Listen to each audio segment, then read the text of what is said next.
Tyron Goldschmidt, I actually think his was probably maybe the most interesting of the three interviews in existence because he gave the most insight. You get the best portrait of the person there. Whereas, uh, I'll give you an example. Someone that I wanted to interview in one of a later trilogy, I linked to the John Shelby Spong interview, and this guy was like, "Boy, that Spong is an asshole. How arrogant that he thinks that his is the only way." And I was like, "Jesus Christ!" I mean, he's passionate or whatnot, but the one thing he's very open. But it shows how people were put off by his sort of stick to itiveness. I actually think the best of those three existence trilogies is the Tyron Goldschmidt one because he has some interesting things to say, but you get the most person from him. I said before, you have to judge interviews not only on what the subject is, but how much of the person comes through. So there's the two things competing at once. Uh, you may think that I Adam Frank. suppose you could judge it on two different levels. I think the most memorable quotations and ideas come from the Spong one. The one with Tyron Goldschmidt is probably the broadest and gets into his core character.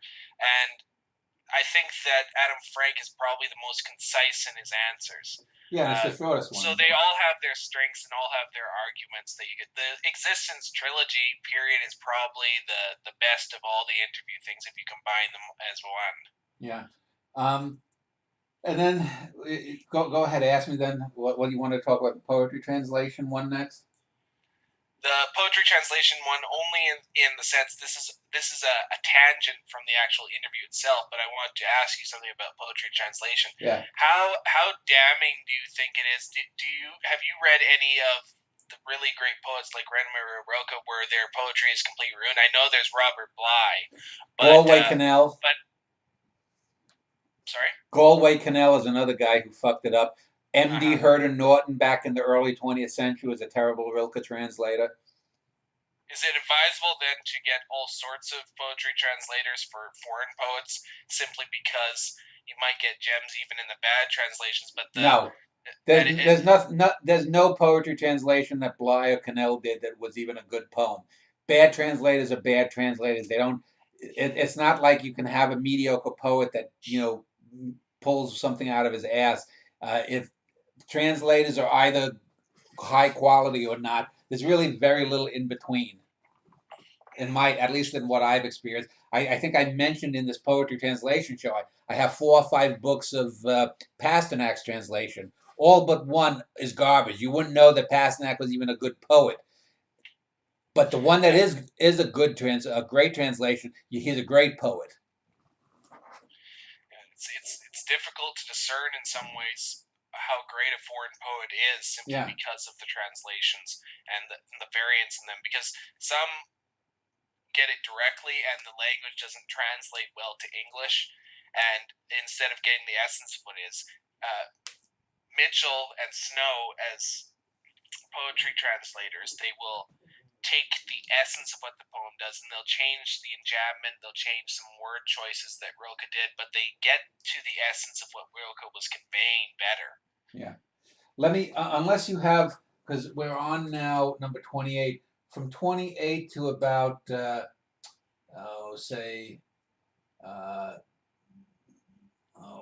maybe 40. Let me just, unless you have anything specific to ask, I can just make a few broad comments because that one wasn't a fallow period necessarily, but I'm just going to be reiterating some of the things I said. So let me just talk about the Genghis Khan one. It's sort of performance art. The guy who did it, I was originally going to have 3 Mongol experts. One guy bowed out very quickly. The second one bowed out a week or 2 before because her grandson got hit by a car or something in Israel. She was in Israel. And so I was left with this guy, I forget his name even, but he gives this performance, I think. He's under like Klieg lights, it looks like. It looks like someone's going to beat him with a tire iron, from a film noir film. And he looked like he was constantly constipated. Yeah, and he's rocking back and forth, and the favorite moment from that is he goes, You must understand, Munke Khan was the most underrated of the Khans. And the thing that's so funny about it is not that he's wrong about that, but how many people even know that there was a Khan besides Genghis and Kubla, you know? And the way he's talking about the passion this guy has for that. And he goes into like a 3, 4, 5 minute explanation as to why Munke Khan was underrated and whatnot. And that's one of these kinds of things that makes it such a great interview, is that you get something that's seemingly so absurd, that just becomes a moment. Harold Wright, the storyteller, was originally going to be in the poetry translation show, but he wanted to do it by himself. Similarly, like to how I just told you off camera, that I've got a single Wallace Stevens expert, a linguist, who didn't want to be with a show I'm planning on doing Wallace Stevens like I did with Jefferson Crane. Uh, this Harold Wright, one of the best moments is Harold Wright gives this little short story about Japan, and this, it's sort of like Yes, a at the Rashomon story. ending. Yeah, he goes through it, and the thing is, this guy was so appreciative. This guy did these translations. He's translated Emperor Hirohito's poems.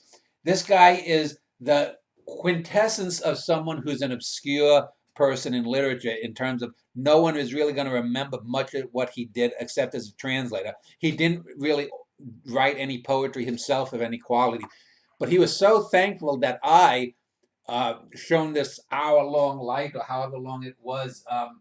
Let's see, how long was it? That's an hour and 5 minutes. And uh, it was a terrific. It's a terrific hour to watch. He just like John Spong. He's an old fellow who's constantly weaving in and out in front of the camera.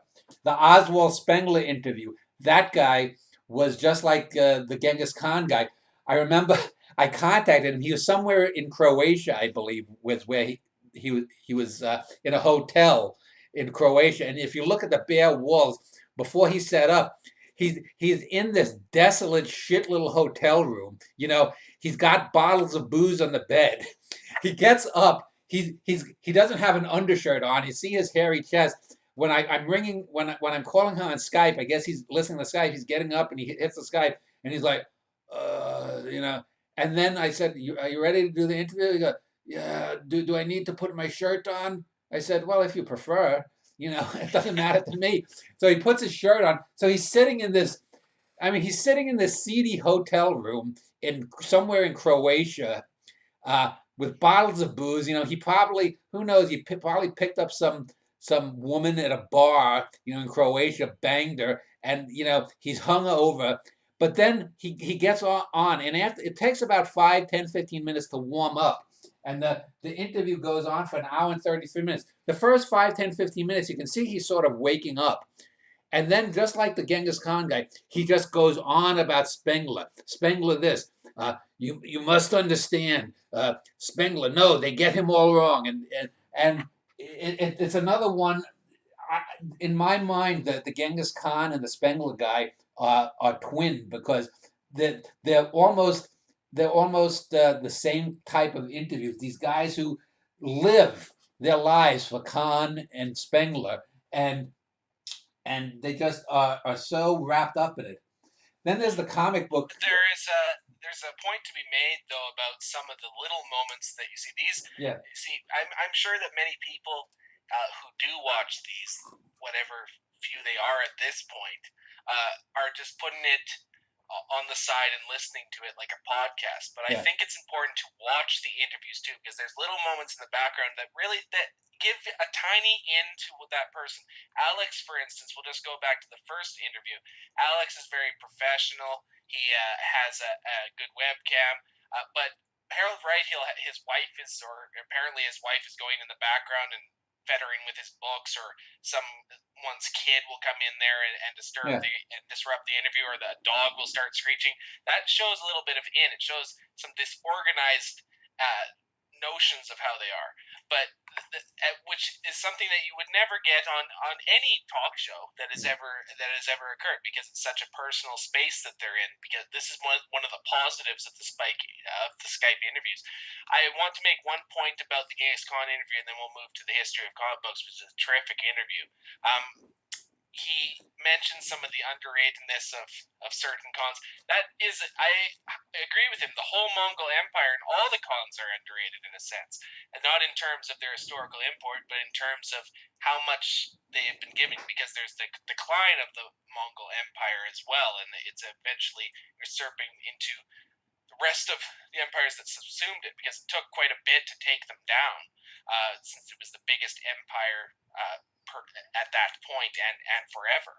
Uh, I think that there's a story there, and people don't point to Genghis as you have as how important he was, but he basically changed the world with how he does. If you take Genghis Khan out, more than any other person in existence, the whole world changes. Yeah. And there's a good point about it. That some people, like just this morning, a guy was saying, "Do I need Skype?" I send out these. When I send out my initial query, I always have bolded in the bottom. You need an internet connection, Skype, and a webcam with a microphone. I thought this was going to be a radio interview. No. Or people say, I thought this was just going to be me talking. I'm going to be on camera. I said, it's a video interview. The Dan Schneider video interview. You know, if I said the Dan Schneider Serbian interview, maybe I'd fly you to Serbia or something. But it gets to the point that most people don't read emails. And usually I have 3 or 4 paragraphs that I do. Most people will read the first 3 or 4 lines. I've had bosses at jobs I've had that I'll send, maybe a page-long email detailing some incident that happened the night before or some customer complaint or whatnot, and they'll read the first paragraph. I don't understand this. You don't have that much of an attention span? It's ridiculous. And the Genghis Khan would also be an interesting study into greatness, because here you have someone, and I've looked at all sorts of history books associated with Genghis Khan and whatever remnants of his world and the Mongol Empire there's left. And this is someone who wanted to know everything, literally everything. He wanted to know. He didn't know everything, but he wanted to know everything. He was always looking for insight into things. And that is a good study and analogy for greatness, because the great seek that. They seek to change knowledge into wisdom, or at least to transfer knowledge into something else. It's kind of like as if it goes into a black hole and comes into a completely different universe that is unlike anything the rest of the masses have seen. Yeah.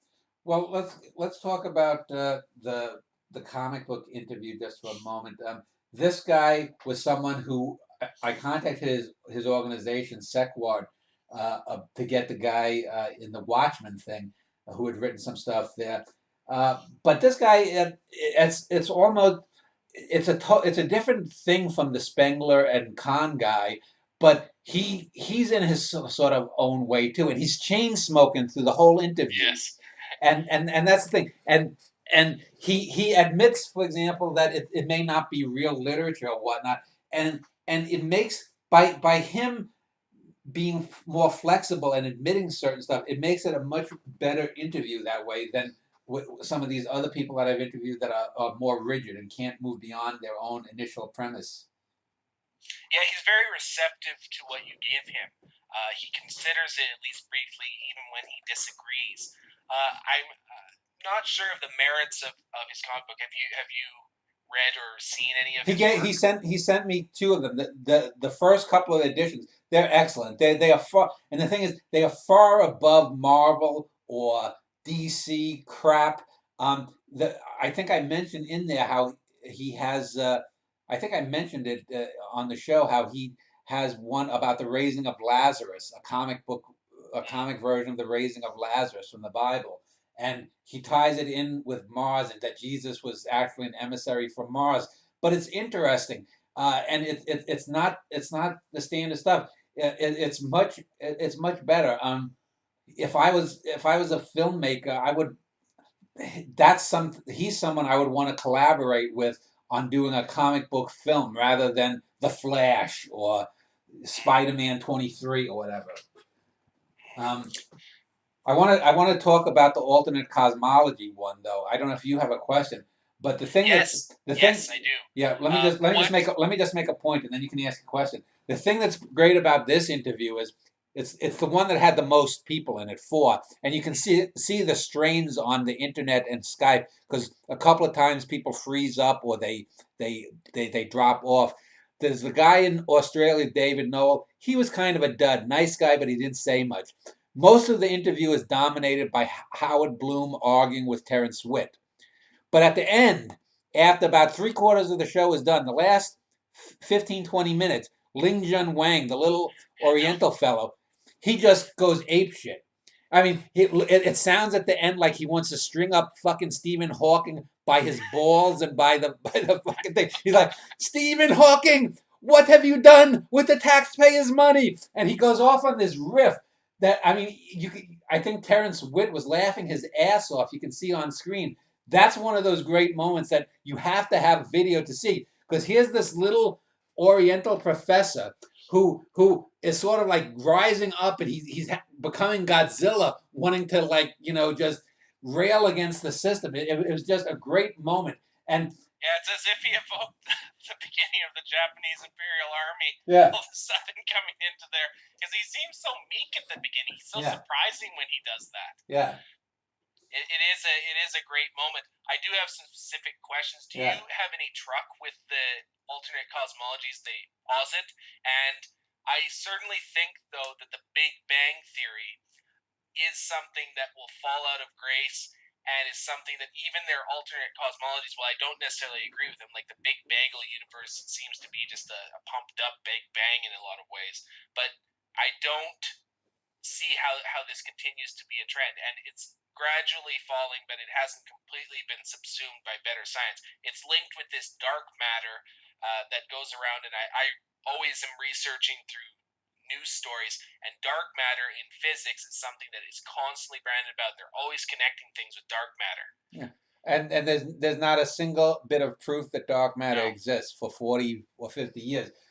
The thing when in trying to get this show together, it took about half a year to get this show together. I wanted originally to have Witt and Harold Bloom take on a Big Banger and a Multiverser. That was the 4 I wanted.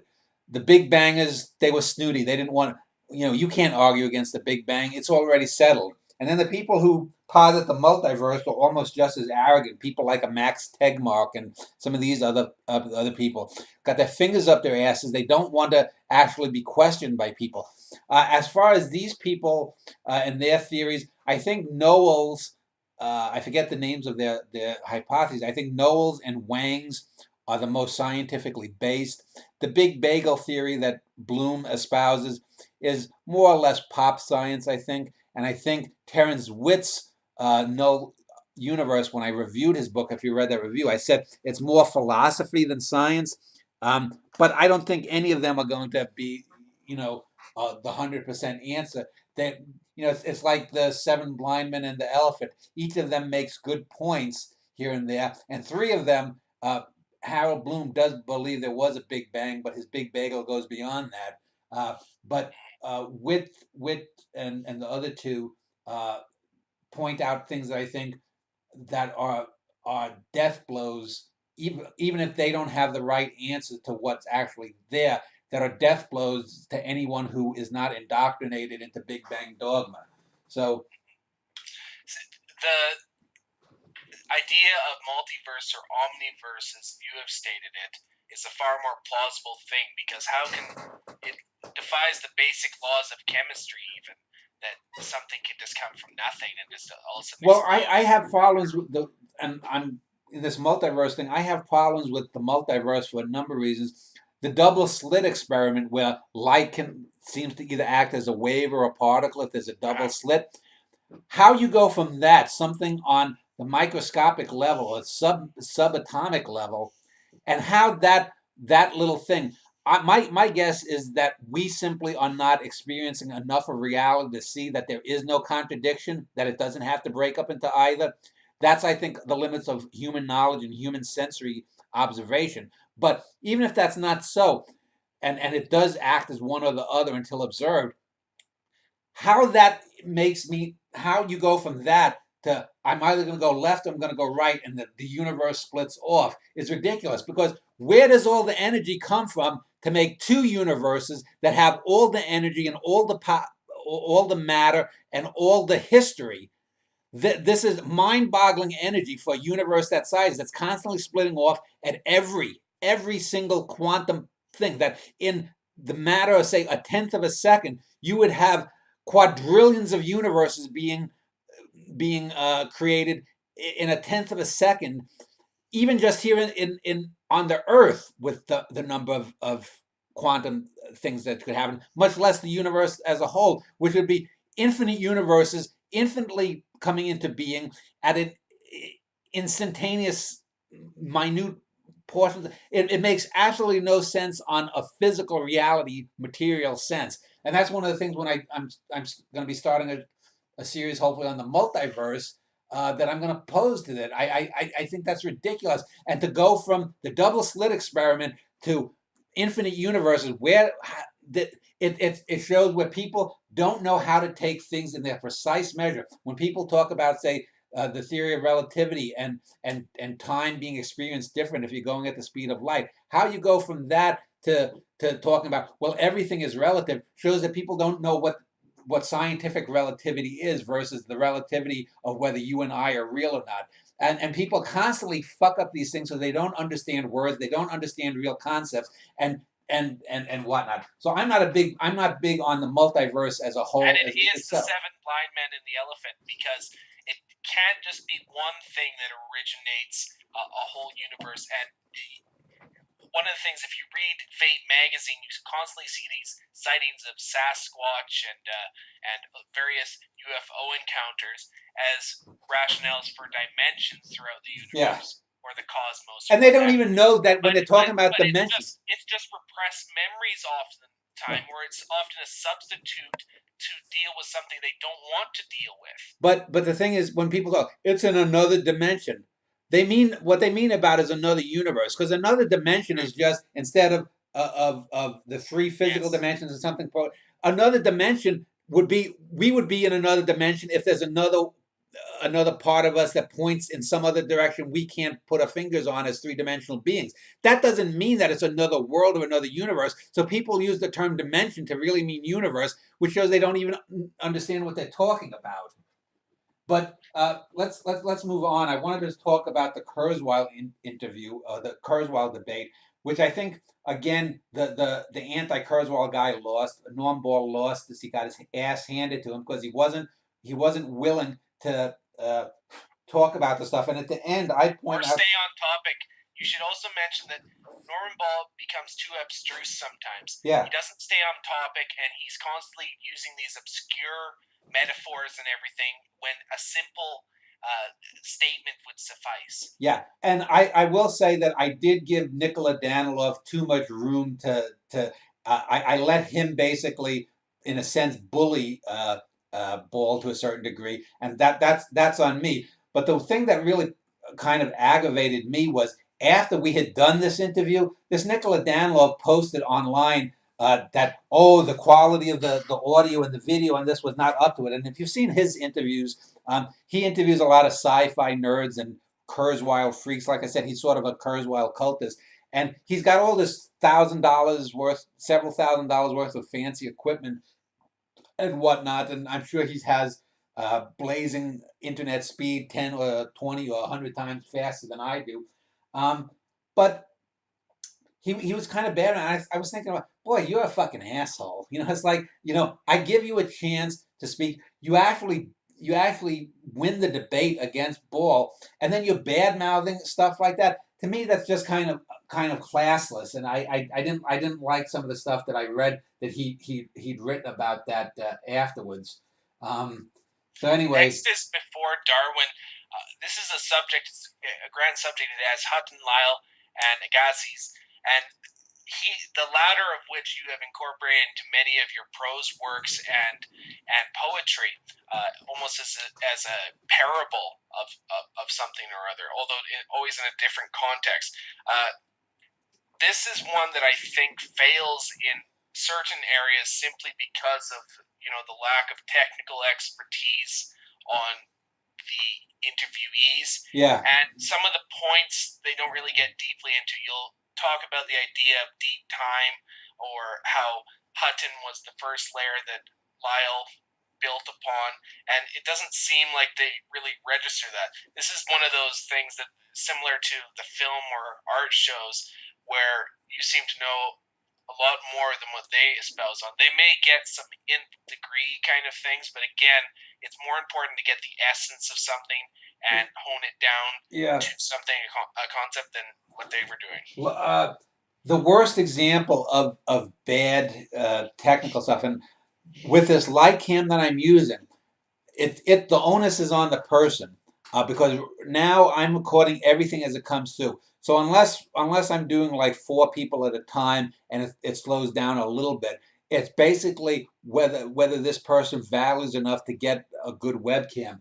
The worst example of that actually comes in the interview I did on race and gender identity, where one guy, the guy from Canada, who was in Toronto, and I had spoken with him a week or so earlier. He's in Toronto, get good reception. He decides to go fucking up to a lake 150 miles north of Toronto, the middle of the woods in Ontario, a lake island. He's on like the lake island of Innisfree in the middle of a lake in fucking Toronto.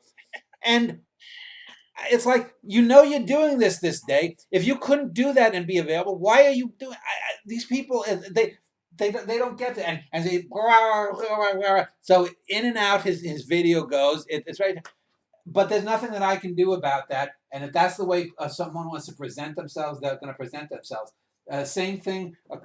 A lot of these people, I have to explain how to download Skype, how to do this. Some people say, "Oh, I don't have Skype, and I'm not going to put it on my thing. I don't want to do an interview." It's like, okay, at least be honest about it. But anyway, we're gonna group the Woody Allen and Michelangelo Antonioni ones together. We can skip over the Woody Allen one. We did that with Alex. There's nothing more. The one thing about the Woody Allen one that I found interesting is simply because of the one fellow who refused to talk about anything related to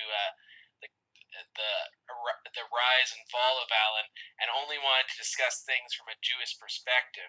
It's good that Alex was able to hand him his ass on that one. The Michelangelo Antonioni one. So if you want to speak about that, you can. But the Michelangelo Antonioni one, it has a moment where you realize that the one fellow is getting sick and tired of the fellow without video, and he just decided, I don't know if he told you that I'm leaving or what have you, but he basically bombs the rest of the interview. Yeah, he bailed out. And the thing is, the guy's name was Richard Pena, and it wasn't because the guy didn't have the thing is, Pena didn't like this guy Mike Rust, because Mike Rust had a PhD, but he had a PhD in like chemistry or something. So he didn't have a film PhD. Hamish Ford was from Australia, so he didn't have video for some reason. And Pena was one of these guys. This was when I was sending out these syllabi, and I would say estimated time 120 minutes, 140 minutes. So if you can't do that, you should tell me when I send these things out. Read your fucking email. So this Pena guy, he ended up bailing out of the last 20 or 30 minutes of it, and it was just Grust or whatnot. But he didn't like Grust, and there's an exchange early on where Grust said something about cameras. It was something about a camera lens, and that Antonioni used a certain type of camera lens or whatnot. And Pena came back and he's like, "Well," and he, for some reason, he didn't like Grust to begin with. And then after the Grust made that camera lens thing, and I guess he felt he debunked him, he just got a kind of attitude. And it's like, boy, you are really just being an asshole. I mean, and he was just dick waving, and it was like, oh, get out of here. So that's about it. That said, that all three of them look like idiots when they're positing that the Red Desert is part of the tetralogy with the Alienation trilogy, because of course it has so many similarities when it's in the outside world and in color and precisionistic. And this is one of highly intimate dramas. This is one of my great moments. I mean, there are a number of things. If I went through and I watched all of these with you or someone else, I could say, here, and I could say, now watch this question coming up when I do this, and I could explain what happens and whatnot. I put it out there and I said that Red Desert, Blow Up, and Zabriskie Point are far more truly. They are looking outward in certain ways, and I give peerless examples of this. I show exactly what I'm talking about. I'm not just pulling something out of my ass. Uh, I did a similar thing in this Robinson Jeffers show that I just did, where I gave them a few things. I was talking about how Jeffers might have been influenced by German Expressionism. They don't pick this up. These people don't make the same kind of connections that I can make and that are obvious to me. In the similar way, these Antonioni people did not pick up on the fact they are just repeating the stuff that bad critics from mid 20th century made. They are not adding anything that they themselves picked up on. They are aping other people. That's something that I don't do in my art. I don't do in my criticism. I don't do in these interviews like this. So anyway, we talked about James Emanuel before. We talked about the sexual identity one. Andrew Wyeth is a good one, okay. As well as later interview with Winslow Homer, and also with what was the other fellow? Oh, Edward Hopper. Those three are actually terrific interviews, and well, let's talk about them together. It's advisable to get the paintings up so that you can look at them when people are making comments, and then go back throughout the interview just to see what they're speaking about. This is why if you were allowed visual aids, it would actually help in a way if it was somewhere in the corner or something where a listener. And actually, in one of them, I had to. Which one was it? With the Hopper? No, it was the Wyeth people. The guy who was holding up a book because the Wyeth people, the Wyeth Trust or the Wyeth Estate is very assy about using this stuff. He could hold up the book to show the thing in the book, but if you were going to try to I guess do that kind of a visual presentation, they may have been assholes. They're all three good. I'm trying to think. Wyeth, the Hopper. I think that the Winslow Homer one and it's surprising because females haven't done very well on these shows as compared to the males. The males have dominated these interviews, but she, I think, is actually the best out of all of them of picking apart Homer and some of the things that the captioned painting that you have there, where she talks about how it's a stage and it's kind of it gets into the complex aspects of how Winslow Homer, while he appears simple at the beginning, he actually was doing very interesting compositions out of that.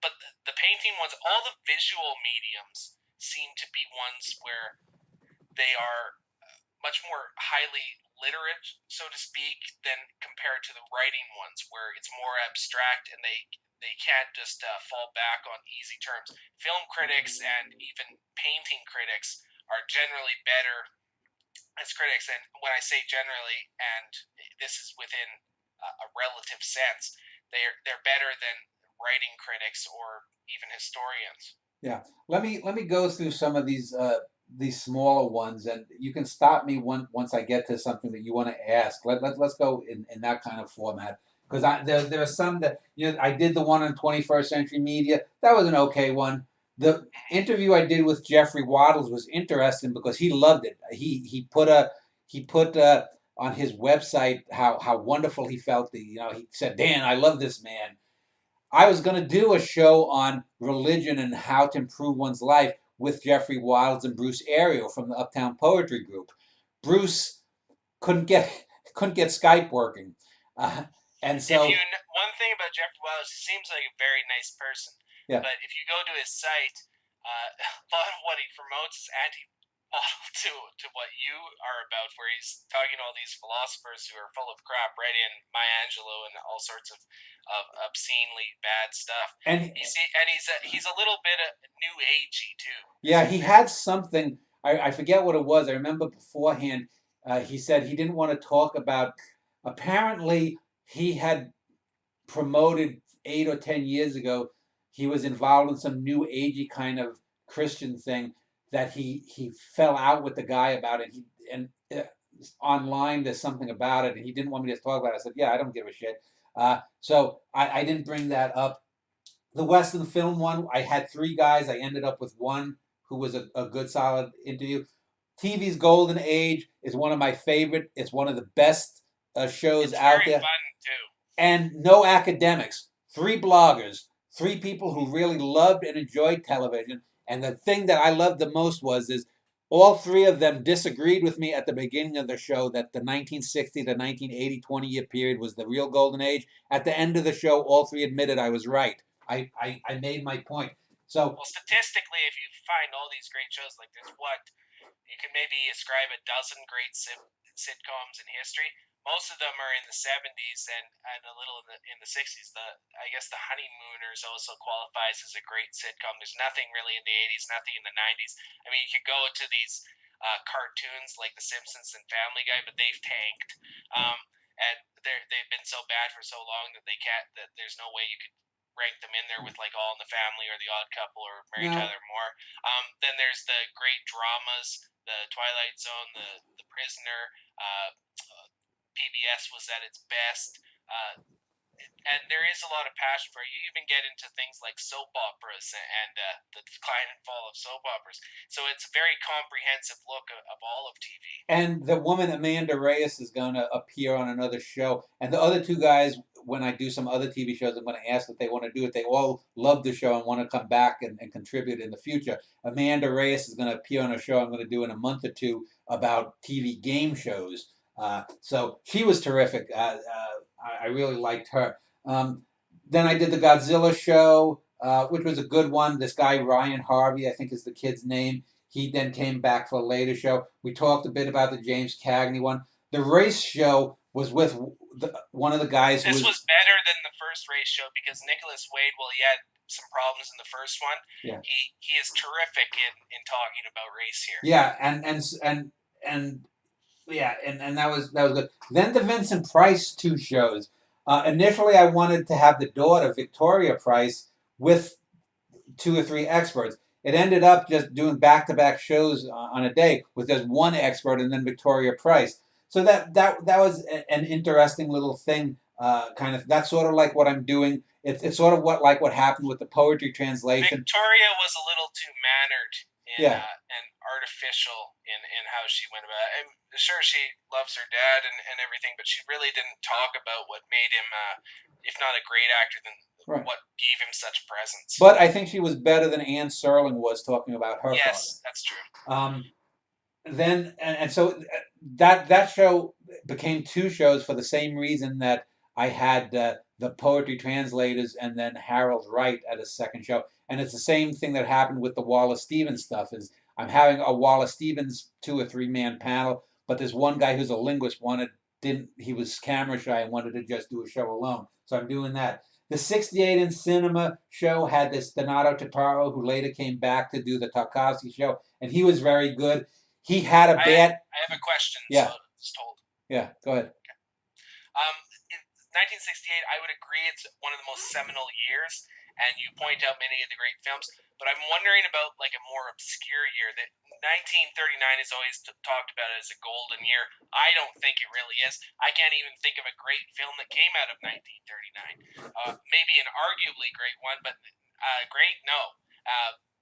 With 1962, though, I can think of all the films that came out that year. That would be, for me, in the history of cinema, probably the best year. It had so many great films, even some second-tier films.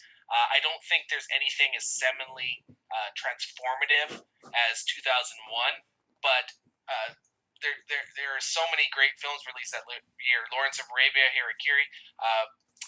There's even that Mr. Magoo cartoon.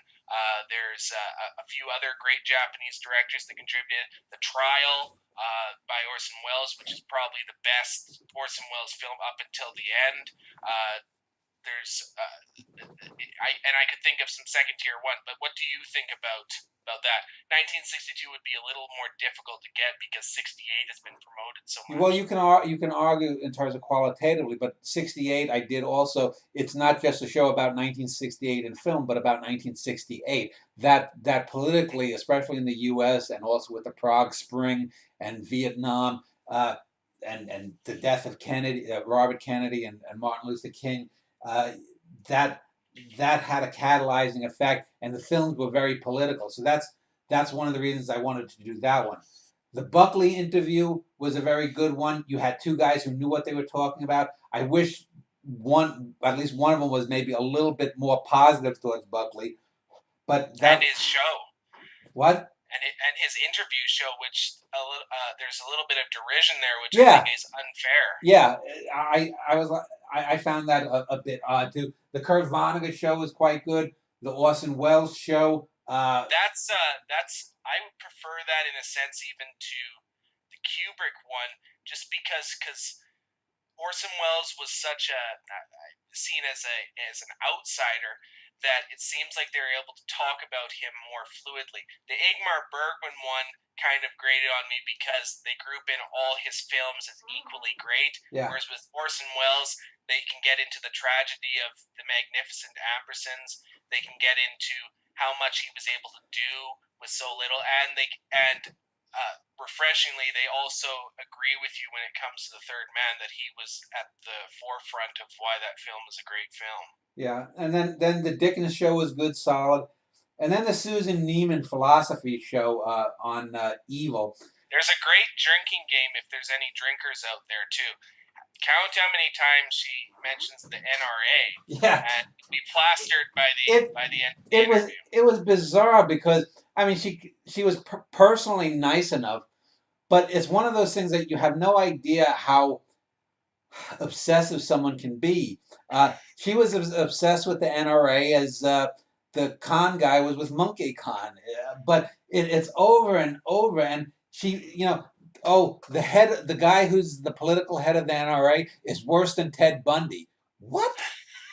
She's so stupid too. I mean, you just have to say it. You're going on about how there's smaller evils and that they trickle up into larger evils, and she just doesn't understand. It has to be obvious. It has to be politicized with everything. And she may very well be a nice woman. I don't know how she was off camera, but she was rude in some of the ways that she was answering your questions, and she was completely dismissive. She comes off that way, and she wasn't that way personally, but she's one of these people who she is sort of in a sense, like I said, Dennett was. She's laser-like. She has her viewpoint, and nothing is going to deter that. And she comes off as very small-minded. The next one positive I'll say about her points is I looked her up online. She kind of looks like Kathy Baker, which is refreshing considering Kathy Baker is a very good and underrated actress. Yeah. that's all. And I'd love to get Kathy Baker. I one of these days I'd love to get Kathy Baker to interview because Picket Fences was one of the best shows of the '90s for the first 2 or 3 seasons. The Ray Harryhausen show had the guy from the Godzilla show. It was another good, fun show to do. Philip Goldberg was an interesting interview. Chris Wyan, the Dream Bank guy. This is an example of a one-on-one interview that got better as it went on. The first 10 or 15 minutes, I had to really, cajole him and open him up. He wasn't used to speaking. But once I got him going on the dreams, it becomes really a fascinating interview. And his Dream Bank is a very interesting website to talk about. He talks about these worlds that he creates in his mind and has had in his dreams. It's one of those interviews that I think is really a terrific interview. If you watch the first 5 or 10 minutes, you're gonna miss what comes later because you might turn it off and go, oh, this isn't that good. Then I did Swinburne on Evil. He was pretty good. I thought it was a good one. The Sheldon Solomon one on Death, the social psychologist. Yes. This guy was outstanding. Yes, absolutely outstanding. The beginning where he goes off on kind of like a soliloquy is a terrific opening. It's one of the best open. This is one of those ones you could argue is the best of the one-on-one interviews. Yeah. That could challenge the Jung Spawn one.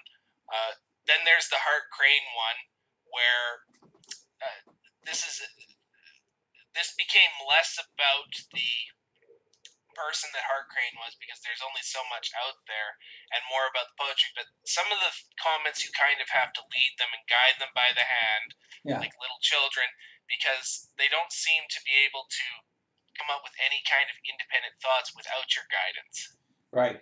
The Piero Scaruffi one, as you mentioned, has so far, as we're taping this now in May of 2016, by far the most popular one. Because he apparently that website of his is so popular. What is amazing though is people always complain about Cosmoetica being, oh, it's not bells and whistles. His site is far, more primitive looking than mine, and he's got a lot of interesting stuff there. But as a critic, he's very Well, hit. it's mostly just a bunch of lists, isn't it? Yeah. He's a much more interesting person than his website Right. would seem. Yeah, right. I would agree. Then I did the alternate history, greatness I to have a that. question of Yeah. this one. There's a fellow on YouTube, I think his name is Cody, and he does a show called the Alternate History Hub. When you send out these emails towards the E-list, you'll sometimes give a summary of what shows are coming up. And I believe his name was on there. So what happened with that? Because that show, He just said he didn't want to do it. I don't know. I don't. that show on YouTube is actually, the videos that he does are actually pretty interesting in what if scenarios. Yeah, I know.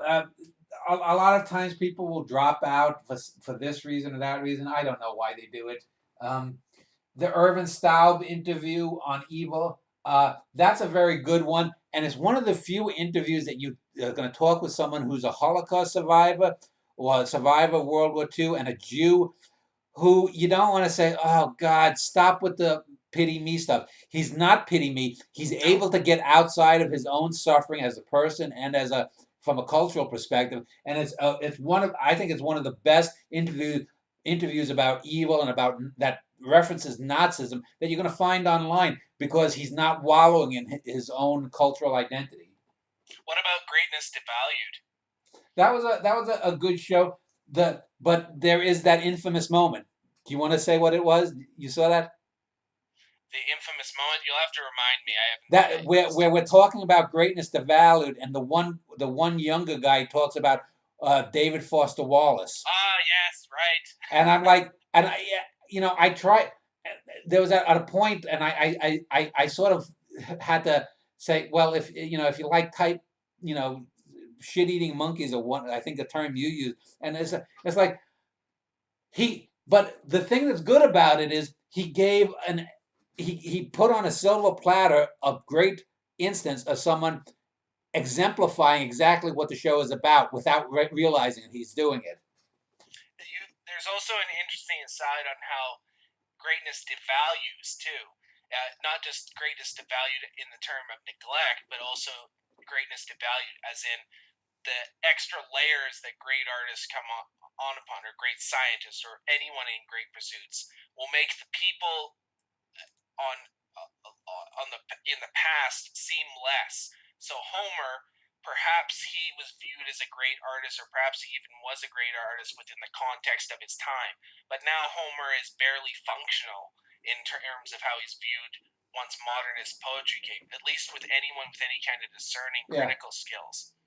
And then let's see, that we have to talk about On Death with Julia Asante, because we did Homer and Hopper. I have to say, this is a guilty pleasure of mine. This was quite an enjoyable interview to watch because she starts going on all these tangents about how she's lived 120 kind of lives, and you just realize, well, what kind of Traumalfador world do you live on? Yeah. Because she was going on and on and on about and how she sees into the future too. She's such a nutcase, but she's an enjoyable nutcase. Yeah, I sort of put in my mind, I sort of twinned this one with the Neiman one. Neiman comes off shrillish and a harpy and out of touch in a certain way. Asante is nice, but she's just totally insane.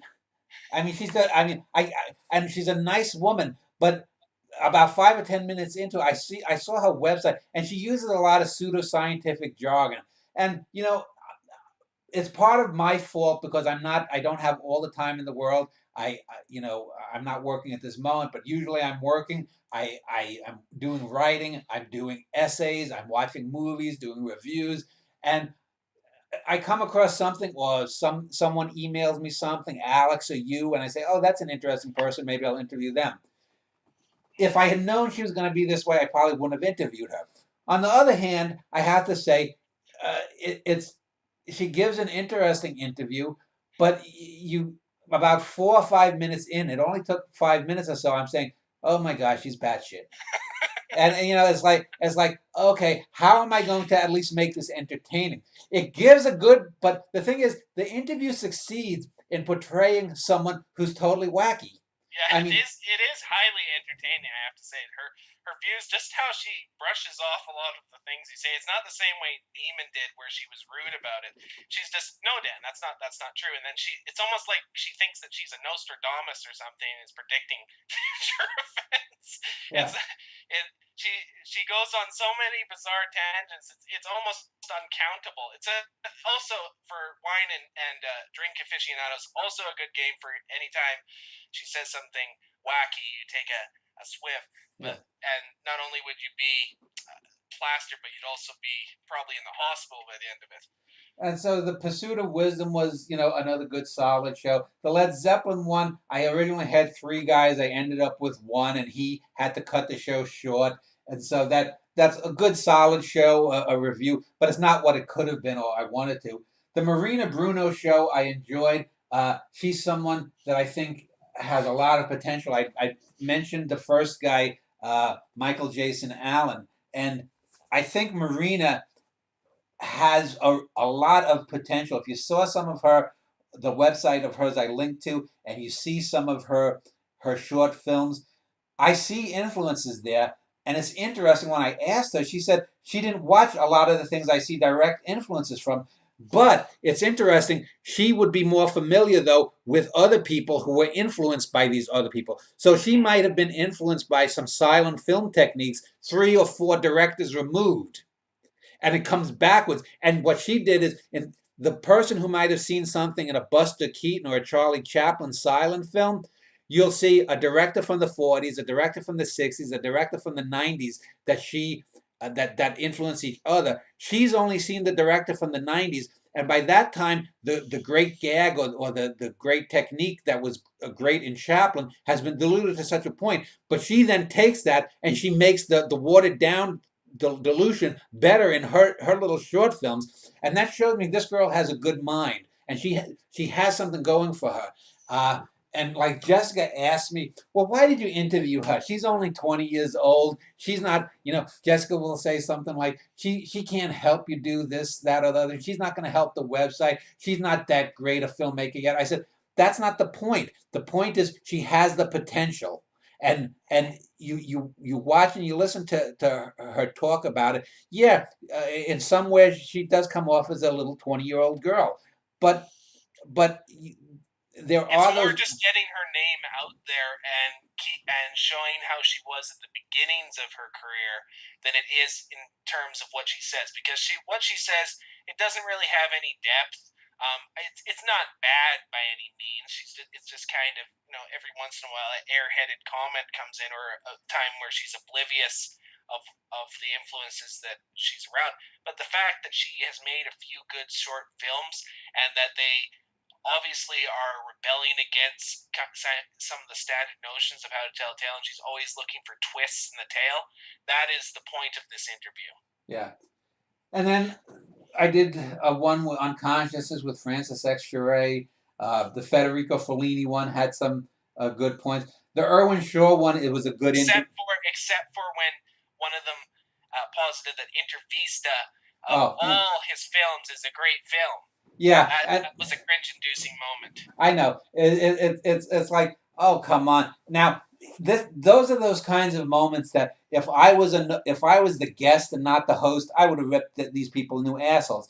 But you have a fundamentally different duty as the moderator or the host than you do as the guest or the interviewee. If I was on a panel with you and a moron, and we're talking about a subject about Robinson Jeffers or Fellini or whatever, and someone said something like that, let them say their stupid thing, then you could rip them, and then I could just annihilate them, and I wouldn't feel any guilt about it. But I can't do that, because you don't want someone to sort of get miffed or want to stop the show. You have to sort of, like I said, give them enough string, let them hang themselves, and let the corpse swing. There's nothing really that more that you can do about that. Um, the Irwin Shaw interview with his son Adam Shaw was a very good one. He didn't really go into that much about his father's writing. I don't think he really got it that much, even though he, I guess, has written a couple of books. But biographically speaking, it's interesting. What he says about some of the publishing industry and e-publishing, how he's getting his father's books out there. And when he talks about his father as the old man, and this is a guy who spent, I guess, he's 65 or 66 now, who spent, I guess, 55 or 56 of his years in France. And yet he sounds like he's from fucking Brooklyn. He's got more of a Brooklyn accent than me. It's kind of amazing, but it was a good interview. It was a good intro into his dad's life. I have to say, out of all the kids that have come and spoken about their parents, this is the one that I think is the best of them. Yeah. Just because he says old man with such affection. I know that he has some issues with his dad, but that was a refreshing take, even though he didn't really get much into the writing of it. Then the next one is another one on consciousness. Do you construct these mostly as trilogies? Yes. It's the 3 point of views: theology, philosophy, and science. So this guy was the scientist, Christoph Koch. Okay. And why do you construct them as trilogies? Does it just flow very well? You don't want to do a tetralogy or something? I want to. These are the 3 main viewpoints that people have on life generally. They're either religious, they're either scientific, or somewhere in between philosophically. When I'm doing the creativity series, that's going to be 10 or 12, and that's just going to be people who've written about creativity no matter what. But when I'm doing about these big questions of life, I want to get those kind of viewpoints so people can parallax it. Now, some of the people might be extreme in their religious reviews, or they may be extreme scientific. There's a term called scientism. There's some people that believe science can answer everything, and that's called scientism.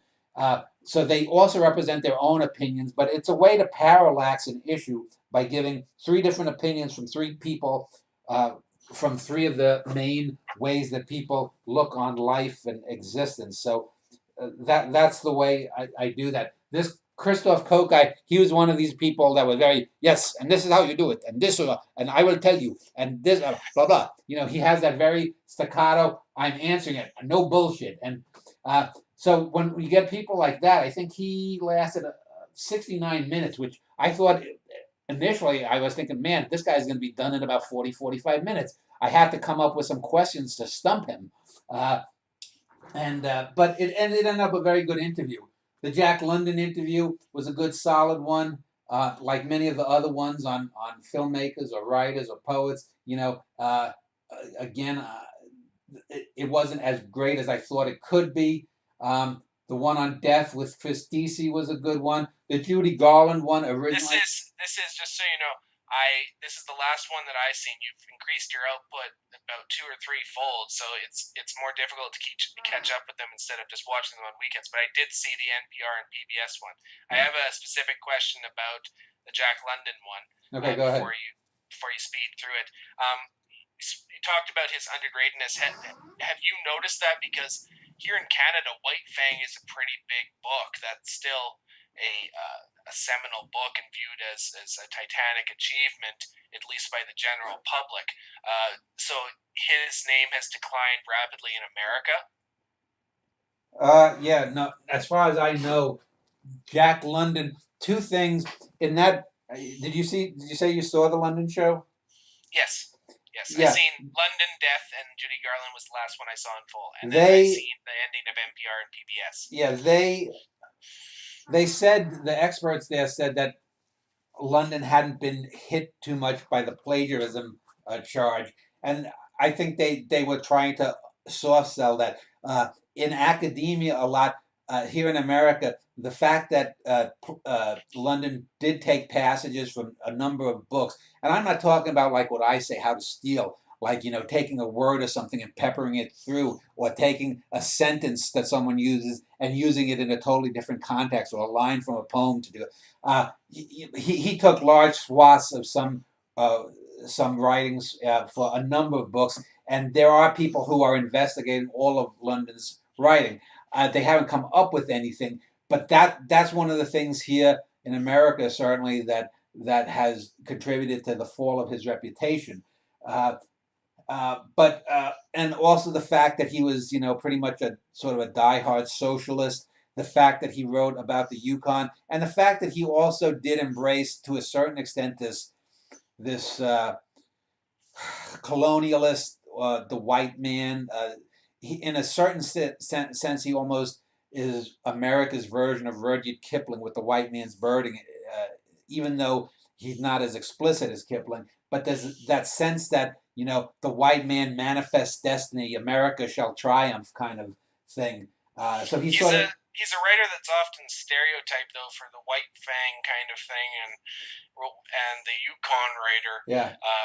When he's not like Robert Service, who wrote mostly about the Yukon.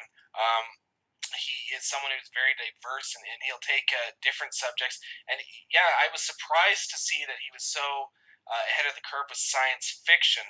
Yeah. He's even as good as some of the golden age science fiction writers, and he was probably a much better writer than any of them too. Yeah, he was.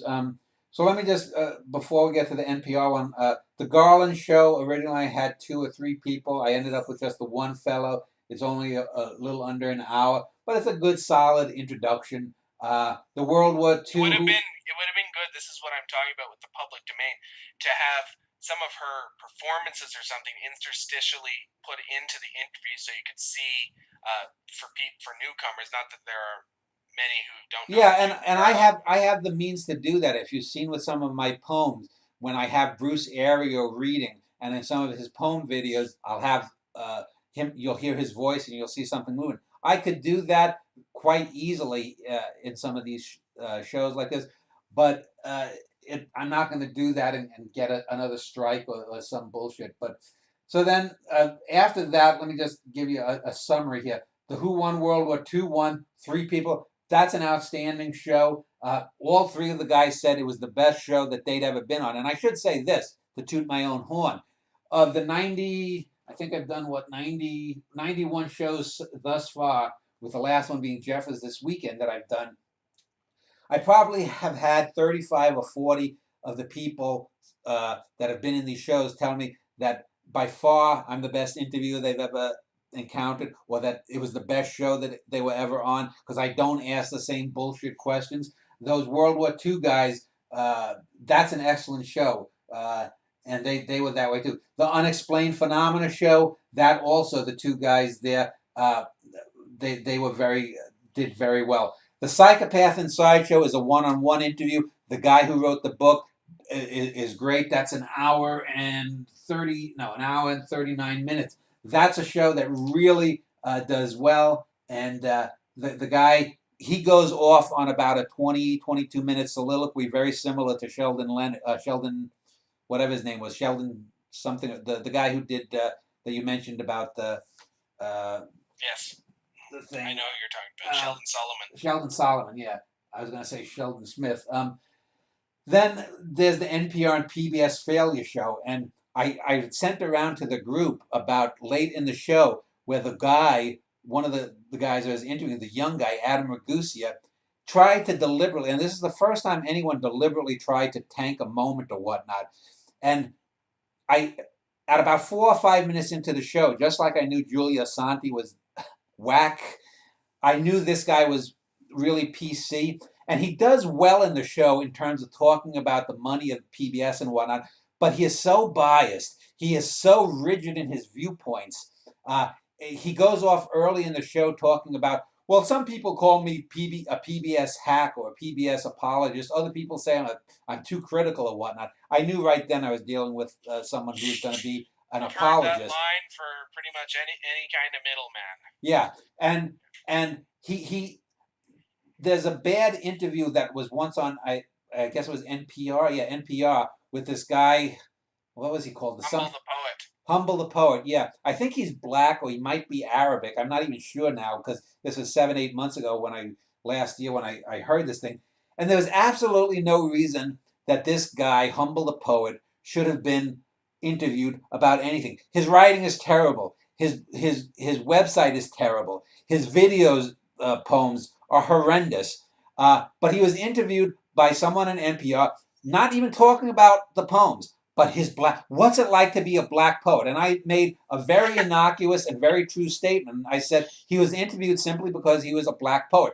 Oh no, you can't do that. I said, well, he was. He goes, if you keep saying that, I'm not going to do this interview. And he was trying to. This guy Ragusi was trying to make a big point or whatnot, and I You just basically steamrolled past it. yeah, I just steamrolled past. It's like, Dick, if you want to fucking hang up, go hang up. I'm not playing with you, little boy. And even Jessica said what annoyed him. The older fellow, Mike Spindell, was the better of the two guests. He didn't know as much inside information, but he had a much broader view of him. And he's another guy who thought that Amazing I did. is he's what, in his 70s? Yeah. He's more tolerant of different views than the 30-year-old. I know. And the thing was, amazing to me. And Spindell, not Spindell, Ragusia kept trying to say, you old guys. Now I'm about you baby boomers. Yeah, I'm about midway between him and Spindell, and it's like you can tell he has all of this rhetoric, and it's the same juvenile rhetoric. And again, if I had been Spindell and Spindell was conducting that interview and he had done that, I would have ripped him a fucking asshole. I would have embarrassed the motherfucker that he would have hung up, and I would have said, "Don't worry, Mike. We'll do the show together. We'll go on without this little prick." I don't cotton to that. I've had to eat enough shit in my life at jobs and keep my mouth shut. On my show, on my interview show that has my name on it, you ain't gonna do that to me. You're not gonna big boy me. I'll fucking, you want to hang up, go ahead. But I just rolled past him, and you can see if you actually visually watch it, you can see he sort of like is like a little deer in headlights, and he doesn't know. Yeah, he doesn't know. Should I hang up or whatnot? And as I'm talking to Spindell and going on, he like okay, I'm gonna play it cool and go on. And it was just a ridiculous kind of performance. But anyway, then I did the Kira. It was one of the most sickening things on the show, probably the most sickening moment, because he's in there for an hour. Even if he disagrees with you, and even if he wants to go to the extreme and thinks, oh well, Dan is a racist, well then destroy him.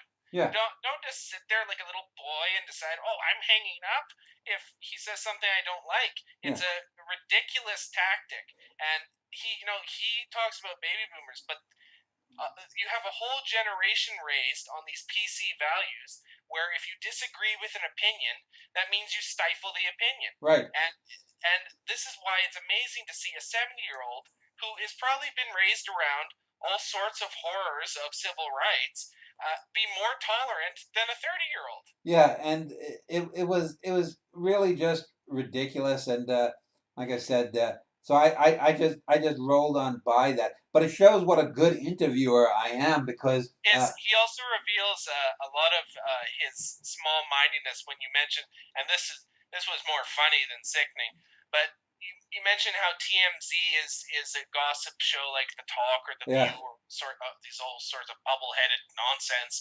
And he says, well, TMZ revealed that one guy who funded the basketball team, that he was giving abuse to his wife, as if that's real journalism. Yeah. It's gossip. I know. It's nothing that's important. I know. And it would have, if it wasn't TMZ that didn't get that footage, it would have been on the next show. So they didn't do any real investigative reporting. Yeah, all they are is news commentators anyway, if you even want to call that news. Yeah. They don't get any unique stories. It's stuff like that is why journalism has gone to the hell it has.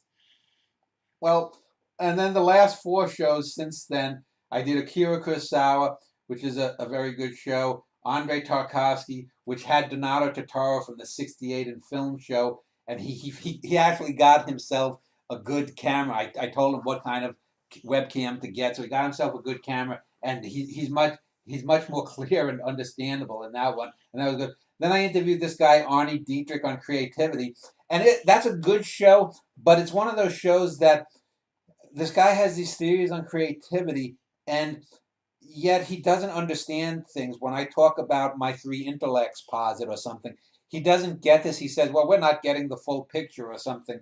and he tries to equate. He thinks that there's Yeah, not just really. because you're using broad strokes, Yeah, it's as if you can't really encompass every kind of intellect and every degree when there's billions of people on this planet. and he goes on about, for example, that he thinks that there's not that science, that it's a false dichotomy about creativity and science and the arts. And right there, now again, if I had been debating him, I would have really taken issue with that. I bring that up, and I demur a couple. I rebut a few times mildly.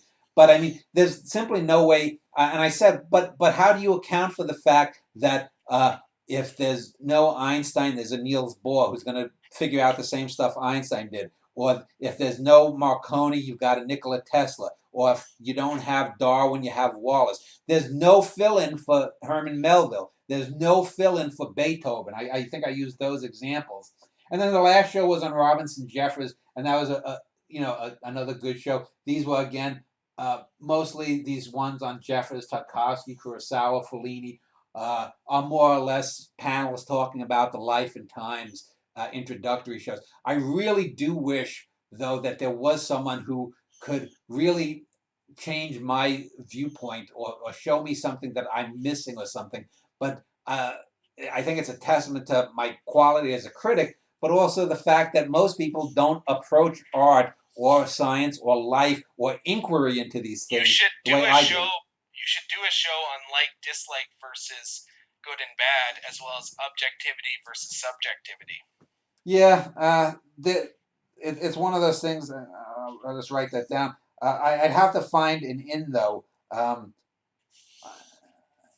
You know, but See, there's a group, we've mentioned the E-list many times. There's a group of email recipients who go back and forth. We send many things to each other, but the fact that a bunch of 20-year-olds can get this and people who are in their adult age is really quite damning to a lot of the But supposed let me tell you something, and let me toot my own horn. The reason that you or Alex or Keith or maybe this young kid in India, Mohul, or this young Chinese kid, Ezekiel, or some of these other people, Neil, the reason that you guys get this is that you had maybe some inklings when you guys were 12 or 15 and starting to the arts, but you had the fortune of stumbling across Cosmoetica before some professor could say, no, no, that's not how it does.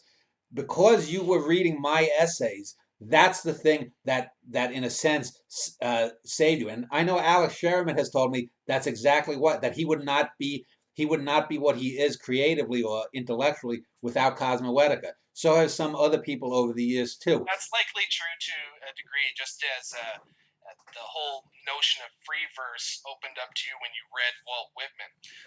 But the idea of objectivity versus subjectivity is a much more revolutionary one than just opening up the form, simply because it gives you the ability to replicate your results.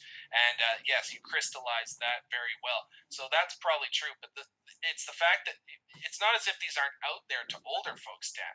I'm saying that but once they've the got mind hardens, yeah. and they're refusing to be receptive to new ideas, you can't do that in your life. You have to be constantly growing, and if you find something that's better, then you should be able to be receptive to it, regardless of your age. It's about the plasticity of the mind, and this is one of the reasons when I'm writing, when I'm doing this spy book, I'm doing it in a way structurally different than any other book that I've done. And the next book that I'm going to do, the Gorgeous George book that I've mentioned, is going to be different again still. And the reason I do that is not just to be different for different sakes, but I don't want to repeat the Vincetti brothers, no matter how great that was. I don't want to repeat Tumbleweeds. I don't want to repeat Bit of Golem. I don't want to repeat A Norwegian in the Family.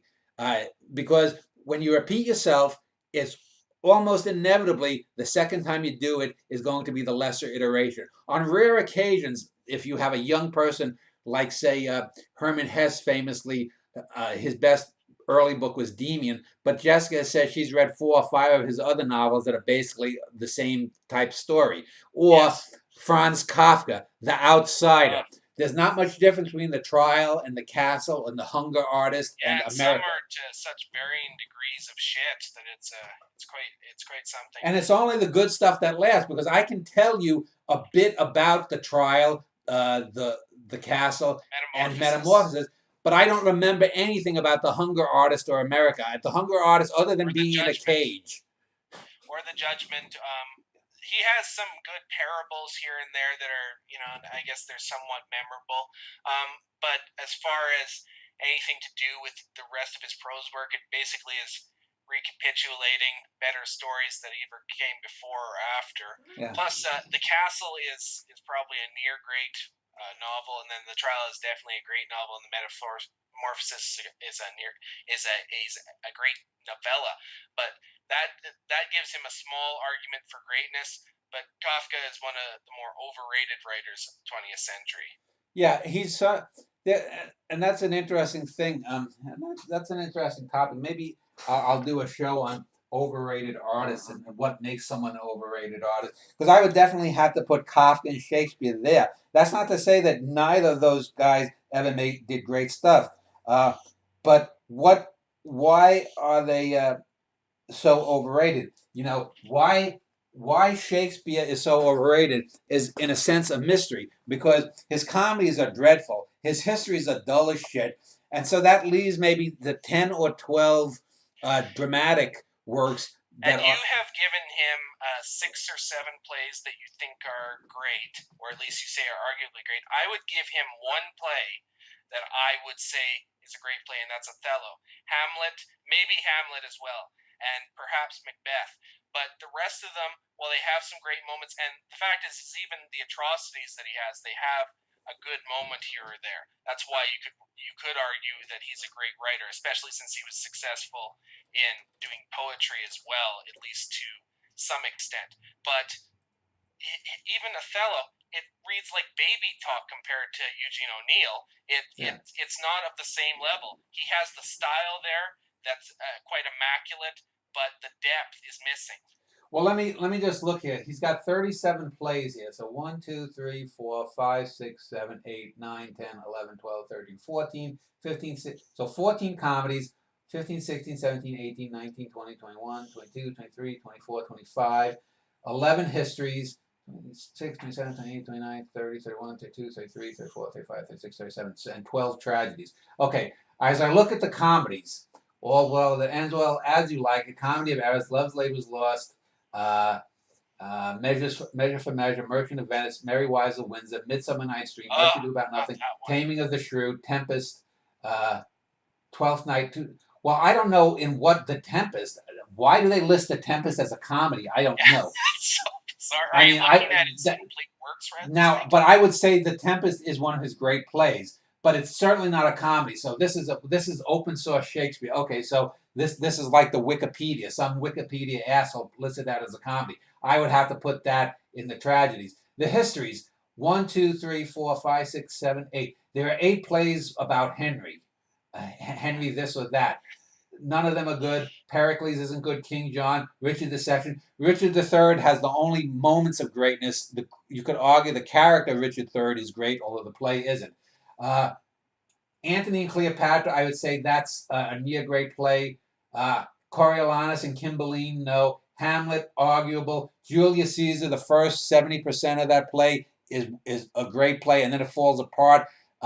It's sort of like Shakespeare's Rashomon, in that you could say it's a great, but I remember the last third or so falls apart. King Lear is vastly overrated.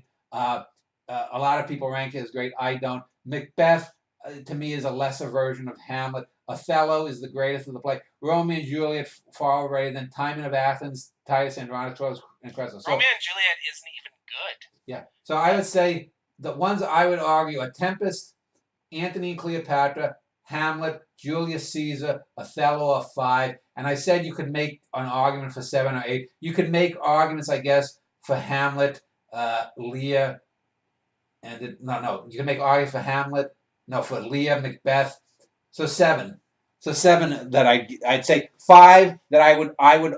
Othello is the only one I would give unarguable greatness to. Yeah, and I think that's his best play. So It's the only one that doesn't have. I mean, Hamlet has some great moments and everything, but it has the Rosencrantz and Guildenstern exposition. It has all these stupid asides that don't do anything for the main narrative.